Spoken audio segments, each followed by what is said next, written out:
Have you ever stopped to think that maybe, just maybe, what we think money is isn't the whole story? What if it's not just, the cash in your wallet or the number in your bank account? What if it's something deeper, something unseen that actually responds to you, to your inner world? That's what this deep dive is all about. We're exploring this pretty radical idea that money isn't really matter. It's energy, a frequency even, something we can actually learn to tune into. We've been digging into some really profound sources, especially this audiobook, Money Frequency Control, and it suggests that abundance, well, it's not just something you earn in the usual way, it's something you receive through alignment. So our mission today is basically to give you a shortcut, a way to understand this wisdom that's been kind of hidden in plain sight. We're going to unpack how your own internal state, your thoughts, your feelings might be shaping your whole financial picture. We're drawing on ancient wisdom, insights from modern mystics, even some practical exercises, and they all point to these universal laws of vibration being tied directly to prosperity. Okay, so let's really get into this. The idea that money is fundamentally this unseen frequency, not just stuff. It sounds almost mystical when you first hear it, doesn't it? It does. It really does.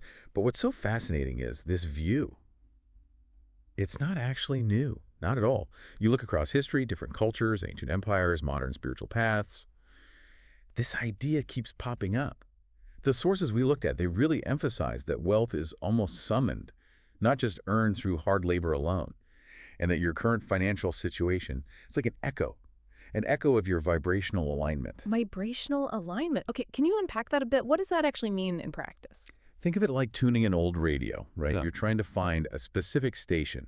If your inner world, your dominant thoughts, your deepest feelings, those core beliefs you hold, maybe without even realizing it, if that's all broadcasting a frequency of lack or scarcity or not enough, then naturally the experiences and circumstances you attract, what you perceive around you, they're going to match that broadcast. They just have to. So alignment means consciously choosing to shift that broadcast, to tune into a frequency of abundance, of sufficiency, of worthiness. It's really about becoming wealth, embodying that state, rather than constantly chasing after it from a place of lack. Becoming wealth, not chasing it. Wow. That really does flip the script on how most of us think about money, doesn't it? So if it's about being this way, not just doing things, what do the sources say about how we actually start to embody that? How do we become it? Well, it starts with understanding money as this invisible current, as the source material puts it, not just physical stuff. And that shift in itself is huge. There's this great example in the first chapter, The Unseen Currency. It talks about someone named Eleanor.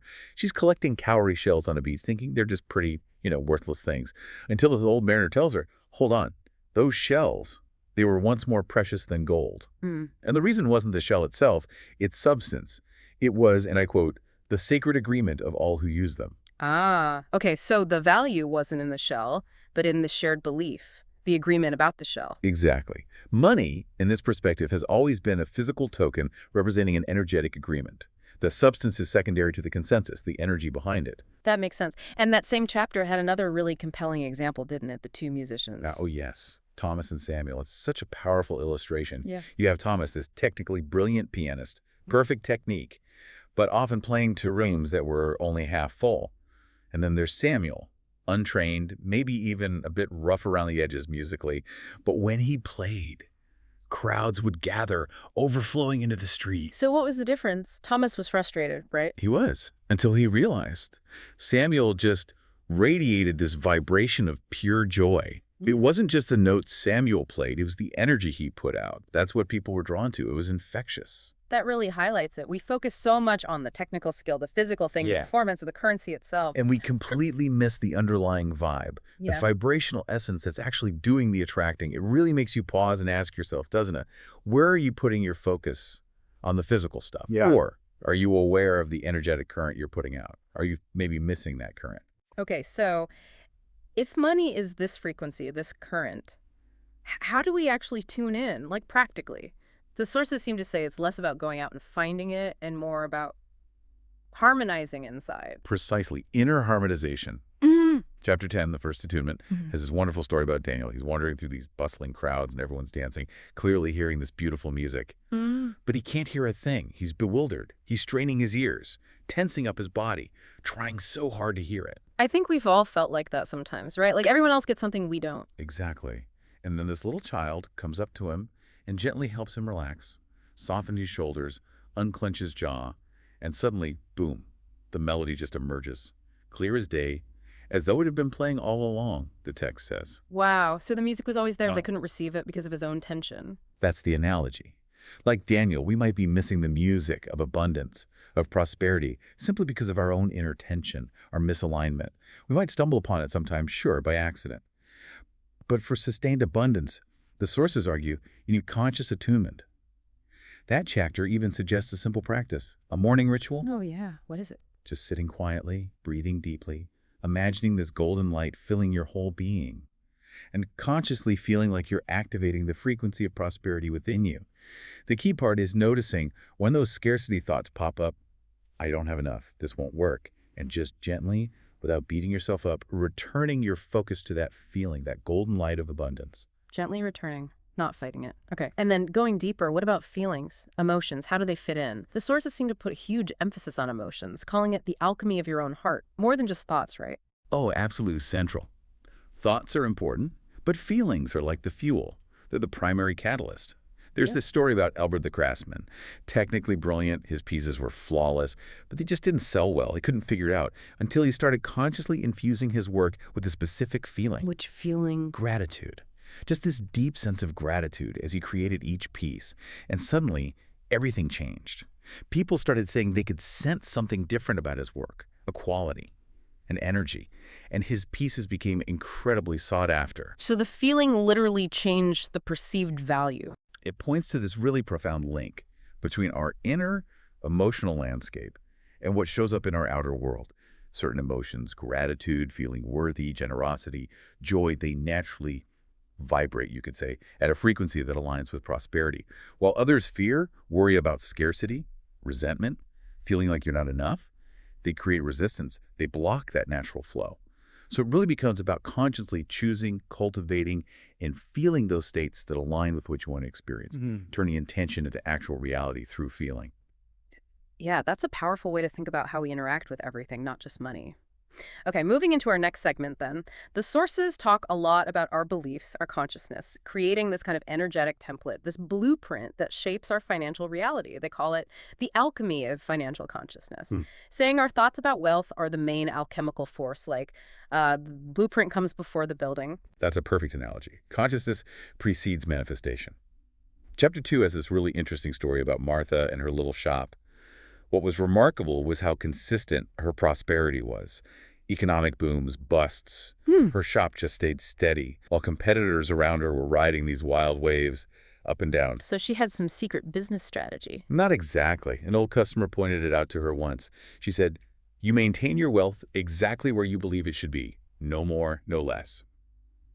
It illustrates this idea of a wealth thermostat. A wealth thermostat, like an internal setting. Yeah, exactly. Like a deep, often subconscious conviction about the level of abundance you're comfortable with, or that you feel you truly deserve. And this invisible setting, it just works tirelessly in the background. It subtly influences your decisions, your perceptions. It might lead you to subconsciously sabotage an opportunity if it goes above your setting, or it might help you find resources if you dip below it. It really shows how deeply our sense of self-worth is tangled up with our financial flow. Wow. And it's not just our beliefs setting that thermostat, is it? The sources talk about stuff being passed down through generations. Oh, absolutely. That's a huge piece of it. They call these inherited patterns invisible chains. And they describe them as feeling just as real, just as binding as actual steel chains. This is where it gets really, really insightful.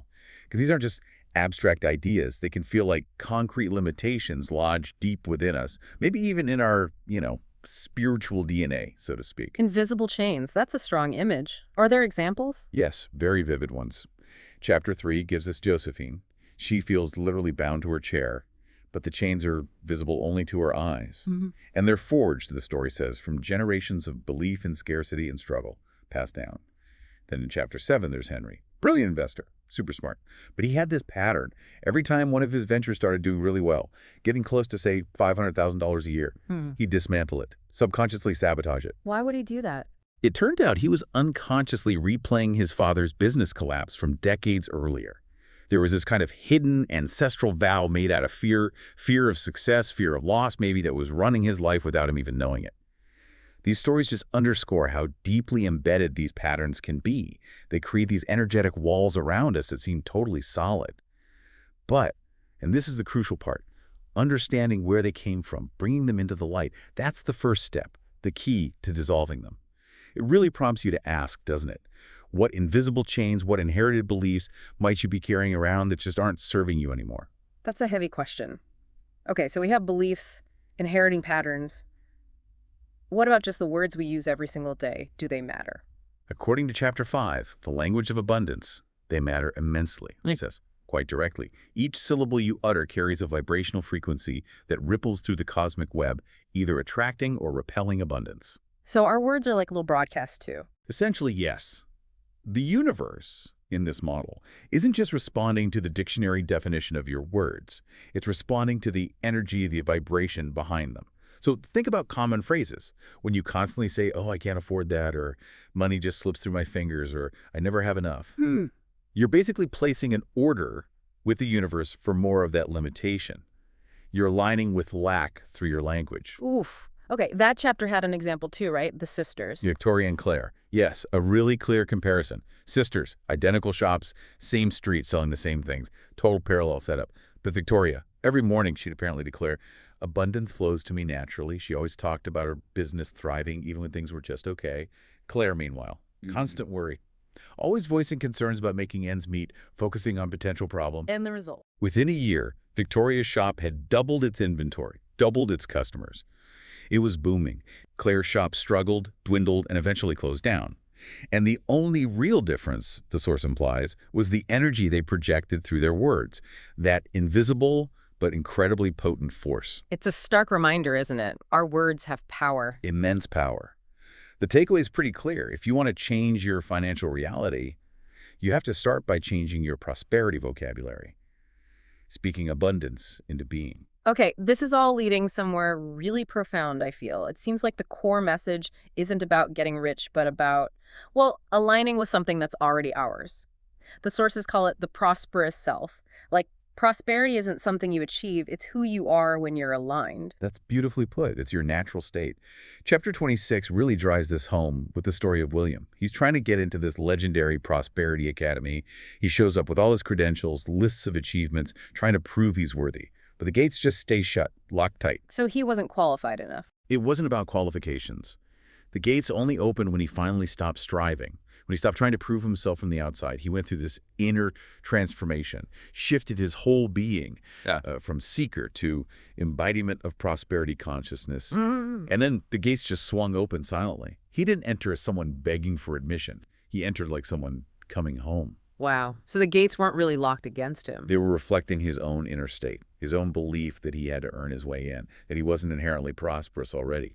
Such a powerful insight. It completely flips the script on conventional wisdom, which tells us our achievements define us. This suggests it's the other way around. Our fundamental sense of self, do we believe we have to constantly prove our worth, or do we know deep down that we belong to abundance? That's what ultimately shapes our reality. That's a game changer. Okay, so let's broaden this out now. How does this connect to like a universal flow and maybe even a higher purpose for having wealth? It's easy to just think about getting, about receiving, but the sources really stress the balance, don't they? Giving and receiving. Absolutely crucial. They call it the cosmic dance of energy. Chapter 6, The Sacred Exchange, gives us two really clear cautionary tales. First, there's George the baker. He gave away his amazing bread constantly, saying, true spirituality means giving without expectation. Noble sentiment, right? Doesn't go on the surface. But he totally depleted himself. He blocked the receiving end. His health failed, and even the quality of his bread suffered because his own energy was drained. Then you have Harriet, the healer. She refused any payment for her powerful healing work. She thought charging money would make her less spiritually pure. And what happened to her? Her healing abilities started to diminish. By refusing to receive, she was essentially saying no to the universal energy exchange. She pinched the flow. So blocking either side, giving too much without receiving, or trying to receive without giving, creates problems. Resistance. Exactly. Resistance builds. Yeah. True abundance, spiritual or material, comes from keeping that channel open and balanced in both directions. It's not just about being nice. The sources frame it as a fundamental metaphysical law. You got to keep the energy circulating. Okay, so if abundance flows, if it circulates, where does it actually come from? Is there like a limited supply out there? Not according to these sources. They're very clear. The source isn't some external fountain you have to find. It's not out there somewhere. It's the wellspring of divine consciousness within you.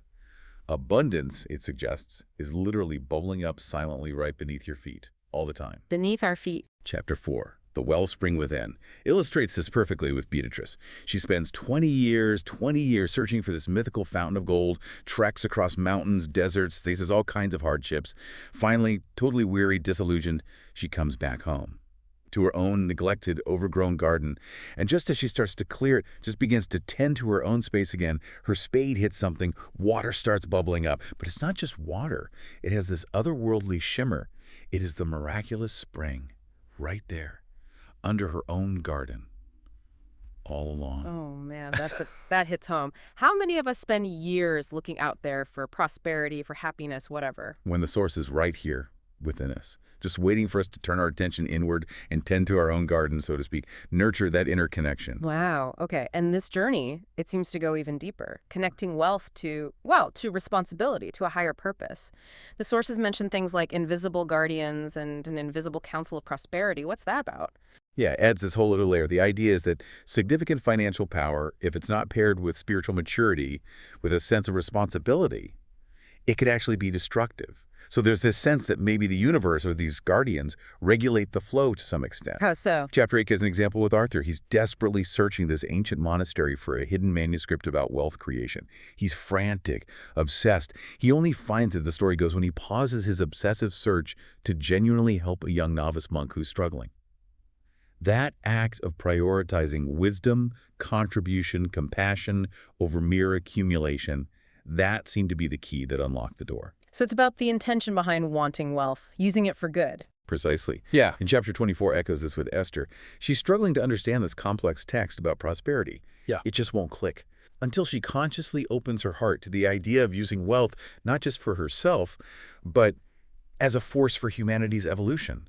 It's like these guardians or the council channel greater resources to those who see themselves not just as owners but as stewards, conscious stewards of divine energy, people who intend to direct that energy towards purposes that serve the greater good, the awakening of everyone. Yeah. It really shifts prosperity from being just about me, into something that fuels collective growth. A catalyst for collective evolution. I like that. And when we do align with that higher purpose, what happens with generosity? Is it still like a duty, an obligation? Not according to chapter 27, the radiance of generosity. It suggests that when you're truly aligned, generosity isn't an obligation at all. It becomes a natural overflow of an abundant heart. It just happens spontaneously, joyfully. And true wealth, it says, actually multiplies precisely when shared freely from that state. A natural overflow. Yeah, think about Benjamin in that chapter. He used to give to charity, but dutifully, maybe even did resentfully. There was no joy in it. Then he sees this little child spontaneously share her only piece of bread with a stray dog. And the look on the child's face is just pure, radiant joy. No sense of loss, just joy in the giving. That moment wakes him up. He finally gets the natural overflow concept. And as he starts giving from that place, celebration, joy, true abundance mysteriously, the more freely and joyfully he shares, the more prosperity just flows back to him, amplified. So joyful giving actually expands the field.